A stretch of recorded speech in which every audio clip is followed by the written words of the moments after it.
हाँ जी बेटा जी, क्या हाल चाल है जी आपका। बेटा एक और बहुत ज़बरदस्त चीज़ स्टार्ट करने जा रहे हैं। इनकम टैक्स में जो केस सिनेरियो दिए हुए हैं, आपकी एमसीक्यू की जो बुकलेट है एंड केस सिनेरियो की बुकलेट इंस्टीट्यूट के द्वारा इशू की गई है। ये देख केस सिनेरियोज पे वीडियो बनाने जा रहे हैं। अब ये वैसे वो बोरिंग वाली वीडियो नहीं होगी कि 3-4 घंटे की सारे इकट्ठे करा दिए, तो फिर उसमें बच्चे का इंटरेस्ट सा डेवलप नहीं होता। इसमें कोशिश ये होगी कि एक ही केस सिनेरियो पकड़ा जाए, डिटेल्ड एनालिसिस किया जाए उसका, स्टडी मटेरियल के साथ प्रॉपर। ठीक है, फिर अगली वीडियो में अगला। ठीक है, इस तरीके से कोशिश होगी। और अगर कभी हुआ कि ज़्यादा अगर इकट्ठे आए भी एक वीडियो में, तो 2 या 3 से ज़्यादा नहीं आएंगे। तो शुरू करते हैं। आपसे रिक्वेस्ट ये है कि ये पूरा अच्छे से कर लो यार। एक एक चीज़ समझ लो, देख लो, स्टडी मटेरियल यूज़ होना है इसके अंदर। तो आपका जो 30 मार्क्स का एमसीक्यू पेपर आना है पूरे टैक्सेशन का, मतलब कि जीएसटी और टैक्स मिला के, उसमें एक अच्छा स्कोर आप ला सकते हैं अगर केस सिनेरियो आपके अच्छे हैं। आइए सर, पहला केस सिनेरियो। ये एमसीक्यू बुकलेट जो इंस्टीट्यूट की है वहाँ पे अवेलेबल है। ठीक है जी। तो इधर पेज नंबर जी आप 45 पेज नंबर पे ये अवेलेबल है। आओ जी, शुरू करते हैं। Mister Shashikant, age 45 year, is an Indian citizen and a member of crew of a Singapore bound Indian ship. अब बंदे को ध्यान आया था कि Indian citizen, crew member of Indian ship, अगर ये बाहर जाता है तो इसमें आपको याद होगा कि वो 60 एंड 365 वाली कंडीशन नहीं लगती होती। ओनली कंडीशन लगती होती है 182 days. Engaged in the carriage of passenger in international traffic departing from Chennai port on 29 मई 2020। तो पहली बात, बंदा इंडियन सिटीजन है, crew member of Indian ship है।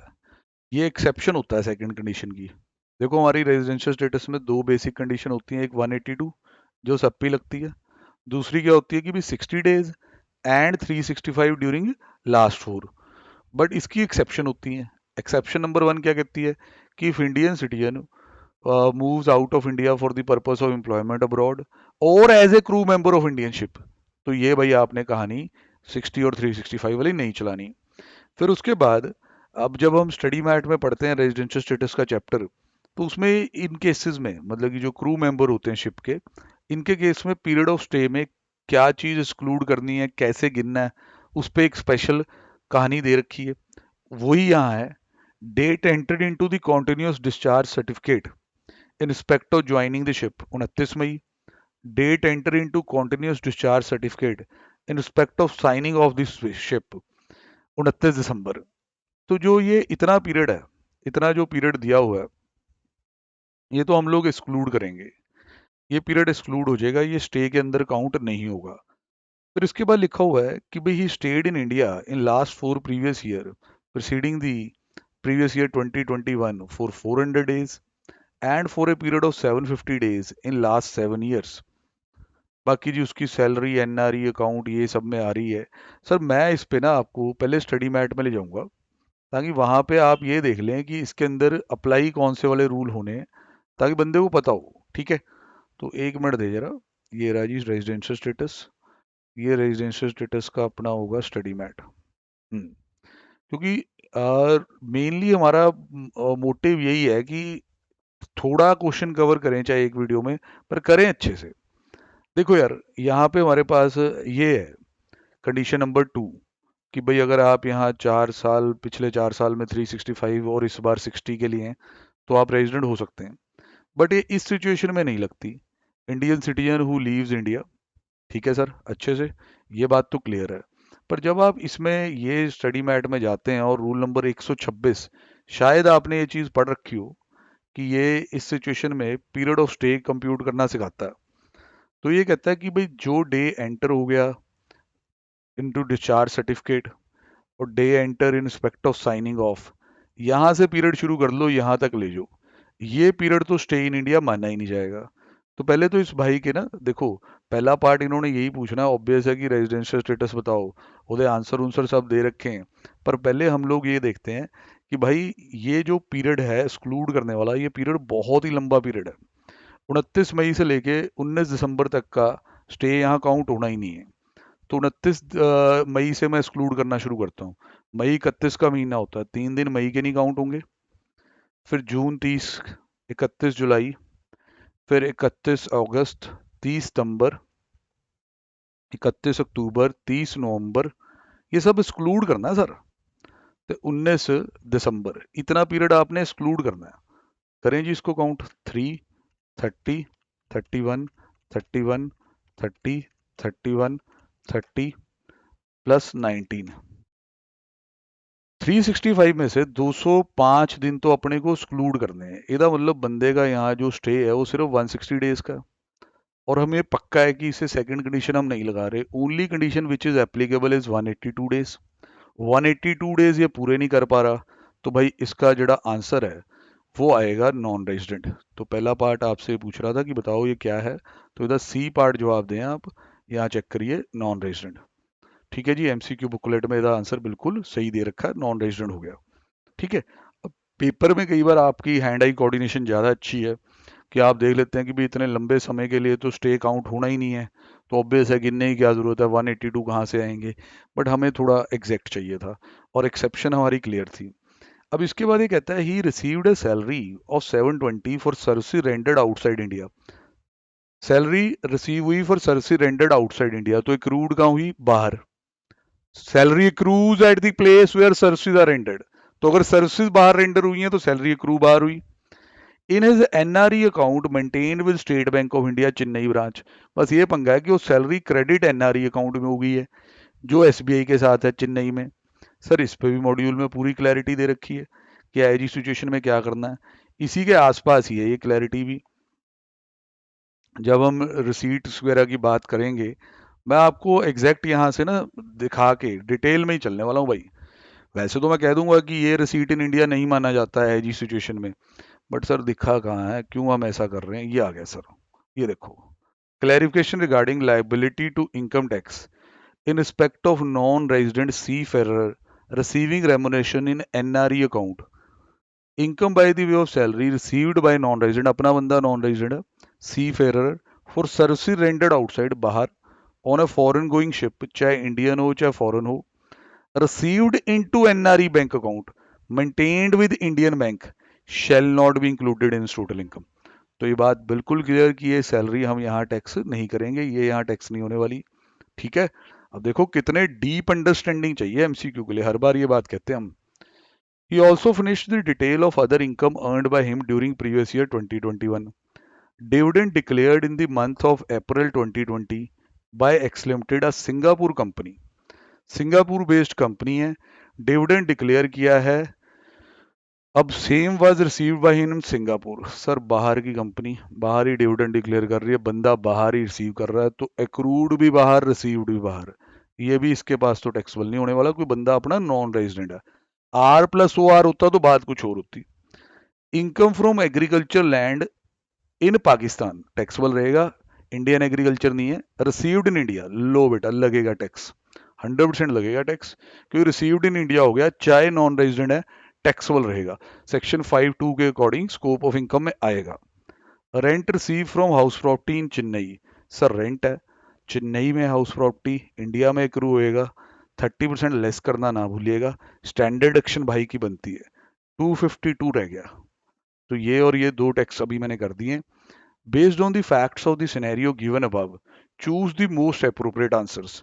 पहले का आंसर हो चुका है sir, this person is a non resident, because exception है ये, 60 डेज एंड 365 आप इस पर नहीं लगा सकते, because he is an Indian citizen going outside India as a crew member of Indian ship.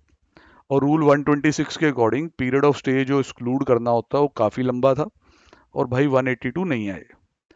What would be his total income of Mr. Shashikant for assessment year 21-22, assuming ये इसके लिए ऑप्ट नहीं करता है। सर इनकम तो फिर मैंने आपको बता ही दी है। सर 252 यहाँ से, 2.5 लाख ये पाकिस्तान का एग्रीकल्चर जो यहाँ रिसीव हो गया, तो इन दोनों को जोड़ लीजिए, 5,02,000 की इनकम भाई की होगी। चेक कर लीजिए, सी पार्टी आंसर दिया हुआ बिल्कुल सही। अब सर अगला जो पार्ट है वो काफ़ी धमाकेदार है, पूरे अलर्ट होके सुनिएगा। Assume for the purpose of answering this question, मतलब सिर्फ ये वाले पार्ट को आंसर करने के लिए ऐसा माना जाए, बाकी किसी पार्ट में इसका असर ना हो, that mister Shashikant has transferred his house property in Chennai to his minor married daughter, underline minor married daughter. Minor married daughter को हाउस प्रॉपर्टी ट्रांसफर कर दी 1 अप्रैल को। उसकी जो वाइफ है वो हाउस वाइफ है, उसकी कोई इनकम है नहीं है। माइनर मैरिड डॉटर को इससे किराया अब रिसीव होने लग गया। अब बताओ इनकम क्या होगी। सर हाउस प्रॉपर्टी में डीम्ड ओनरशिप का कॉन्सेप्ट हम सब ने पढ़ा होता है सेक्शन 27 में। तो हल्का हल्का माइंड में याद भी आ रहा होता है कि वहाँ कुछ ऐसे लिखा था कि अगर माइनर बच्चे को ट्रांसफर करोगे हाउस प्रॉपर्टी, तो जो पेरेंट ट्रांसफर कर रहा है उसी को ओनर मानेंगे। पर यह भी लिखा था कि अगर वो माइनर बच्चा मैरिड डॉटर है तो आप डीम्ड ओनर नहीं माने जाएंगे। तो पहले तो मैं आपको अगर भूल गया है तो रिवाइज करा दूं, क्योंकि हम सारा स्टडी मटेरियल से कराएंगे आपको तसल्ली पूरी। देखो जी, हमारा सेक्शन 27 स्टडी मैट में अगर आप पढ़ना चाहें तो 147 पेज पे फोर्थ पार्ट में अवेलेबल है। ये आप पढ़ेंगे transfer to minor child. Transfer to minor child, आओ जी सर पढ़ें। In case of a transfer of house property by an individual to his or her minor child, otherwise than for adequate consideration, transferor would be deemed to be the owner. Transferor को owner माना जाएगा. In case of a transfer to a minor married daughter, transferor is not deemed to be owner. तो बंदा ये देख लेता है कि शशिकांत इस सिचुएशन में डीम्ड ओनर तो नहीं माना जाएगा, कि अगर डीम्ड ओनर माना जाता बस फिर तो कोई चेंज ही ना आता। हाउस प्रॉपर्टी की इनकम पहले भी उसके पास थी, इस पार्ट में भी उसके पास ही रहती। पर ये तो साफ क्लियर कर दिया गया है कि अगर माइनर मैरिड डॉटर को ट्रांसफर किया है तो इनकम टैक्स की नजरों में आप डीम्ड ओनर नहीं है। देख रहे हैं कि नहीं। अब सर कहानी फिर डीम्ड ओनर तो नहीं है, बट कुछ क्लबिंग में भी पढ़ा था हमने। हाँ सर वहां भी लेके चलेंगे, टेंशन ना करो, हर जगह लेके चलेंगे जहां जहां भी होना है। ये देखो, क्लबिंग ऑफ माइनर इनकम 64(1) है, 1032 भी याद रखना। उसने क्या लिखा है भाई, देखिए पहले इसको थोड़ा यार जनरली पढ़िए। जैसे क्या लिखा है, all income of minor is to be included in the income of his और हर पेरेंट। बात बिल्कुल क्लियर कि माइनर की सारी इनकम उसके पेरेंट में आएगी। फिर कौन सी इनकम नहीं आती, income derived by miner from manual work और from activity involving skill talent और specialised knowledge experience will not be included. बिल्कुल सही बात, ये वाली क्लब नहीं होती। अब आपको चिंता है कि माइनर मैरिड डॉटर के केस में क्लबिंग होती है। होती है भाई साहब, पढ़ा हुआ है, पढ़ो ये देखो। It may be noted that the clubbing provision are attracted in respect of the income of minor married daughter, clearly लिख दिया। और जहां होगा 64(1)(a) का क्लब, वहां आएगा 1032 का 1500 का एग्जम्पशन। अब ये देखो, इस केस में हमारा जो शशिकांत है अब कितने पे टैक्स देगा। सर 2.5 लाख रुपए उसके अपने, 2.5 लाख रुपए उसके अपने इनकम, बाकी माइनर मैरिड डॉटर की इनकम इसमें जोड़ी जाएगी 252। अब उसका फायदा हो जाएगा 1032 में एग्जम्पशन मिलेगी 1500 रुपए की, भारी भरकम एग्जम्पशन मिलेगी। तो यहाँ 2.5 लाख 500, 2.5 लाख पहले वाले, ये 252 हाउस प्रॉपर्टी की इनकम, क्लब होने के कारण 1500 की एग्जम्पशन यहाँ दी जा रही है। तो ये 5,500,000 रुपए हो जाएंगे सर। इसको चेक करें सर, शशिकांत के पास 5,500,000 रुपए टैक्स होने चाहिए। इंस्टीट्यूट चेक करें क्या कर रहा है, 1.3 में ए पार्ट, बिल्कुल सही। अब कहता है, शशिकांत कहता है कि भाई मेरा टैक्स लायबिलिटी मिनिमाइज करो and consult you to compute the amount of same for the previous year 2021। उसकी टैक्स लायबिलिटी को राउंड ऑफ भी कर देना। ध्यान से सुने, इसमें मेरे पास जो क्वेरीज आ रही हैं जिसके कारण वीडियो बनानी पड़ रही है कि लोग कह रहे हैं हमने देखी है जी कई वीडियो पर क्लैरिटी नहीं है। तो रिक्वेस्ट टाइप थी कि बना दो सर, सारी सिनेरियोज वालों की बना दो, छोटे वाले तो हमने कर लिए हैं। तो मैं क्या यार, पक्की कमिटमेंट अभी नहीं है, कोशिश करेंगे, कोशिश पूरी रहेगी। अब पता कैसी क्वेरीज आ रही है, कहते सर अब ये टैक्स किस पे निकाल लें। मैं क्या टैक्स किस पे निकाल लें, कहते दो अलग अलग इनकम होगी ना। एक बार ओदी इनकम का आंसर हमने ये दिया जब ये माइनर मुइनर बच्चे की कहानी बीच में नहीं आई, और एक बार ये, तो अब ये टैक्स निकालें किस पे। सर इस पार्ट को पढ़ा है आपने चज से, एमसीक्यू बहुत डीपली पढ़ना होता है। Assume for the purpose of answering this question, मतलब सिर्फ ये वाला क्वेश्चन करने के लिए क्लबिंग माननी थी, ट्रांसफर माननी थी माइनर मैरिड डॉटर को। वैसे बाकी पार्ट्स में था बिल्कुल भी असर नहीं होना चाहिए। तो भाई की इनकम कितनी मानी जाएगी, 5,02,000, 5,02,000 ही इनकम है, इसी पे टैक्स निकालना है। अब इसमें भी लोग टैक्स गलत करके, देखो आराम से पढ़ो। इसने कहा है कि मेरी टैक्स लायबिलिटी मिनिमाइज करा दो यार, टैक्स लायबिलिटी जड़ी है मिनिमाइज करा दो। तो 115 बीएसी की जो स्कीम आई हुई है वो दे दो इसे। ਇਹਦਾ ਕਿਹੜਾ ਨੁਕਸਾਨ ਹੋ रहा है, इसने ਕਿਹੜੀ कोई डिडक्शन है जी क्लेम की है जो उसमें नहीं मिलती। तो ਇਹਦਾ सही तरीका क्या है कि पहले 2.5 लाख तक नील, फिर भाई अगले 2.5 लाख पे रहेगा 5%, फिर उसके बाद 5 लाख से ऊपर जो 2,000 बचा उस पे होगा 10%। तो दिस विल बी 12,500 प्लस 200 मोर, ये हो गए 12,700 प्लस 4%। 4% जब मैं जोड़ा वो हेल्थ एंड एजुकेशन सेस के लिए जोड़ा, अब आ रहा है 13,208, ये 4% लगा के, इसको 288 बी लगा के, 288 बी लगा के नियरेस्ट 10 में राउंड ऑफ करना होता है। ये लो सर, अब नालायक बंदे पहले 5% लगा के अगले जेड़े 2,000 बचे हुए हैं उस पर 20% ही लगाई जा रहे हैं, फिर कह रहे हैं आंसर नहीं आ रहा, आंसर नहीं आ रहा। भाई मैं तभी कह रहा हूँ तुम्हें बहुत बहुत जरूरत है, तो जरा अच्छे अच्छे कमेंट व्यूज वगैरह अच्छे दो, ताकि अपनी भी मोटिवेशन बनी रहे, मेरे को भी लगे कि बच्चे वाकई देख रहे हैं, तो मैं रोज का अपना टाइम निकाल लूँ और बनाऊँ इस चीज़ को। ठीक है जी, तो ये आपका जी पहला सिनेरियो बेस्ड एमसीक्यू क्वेश्चन खत्म होता है। अगले की बात जब अगली वीडियो बनेगी उसके अंदर होगी। अभी के लिए इतना ही। ओके जी बेटा।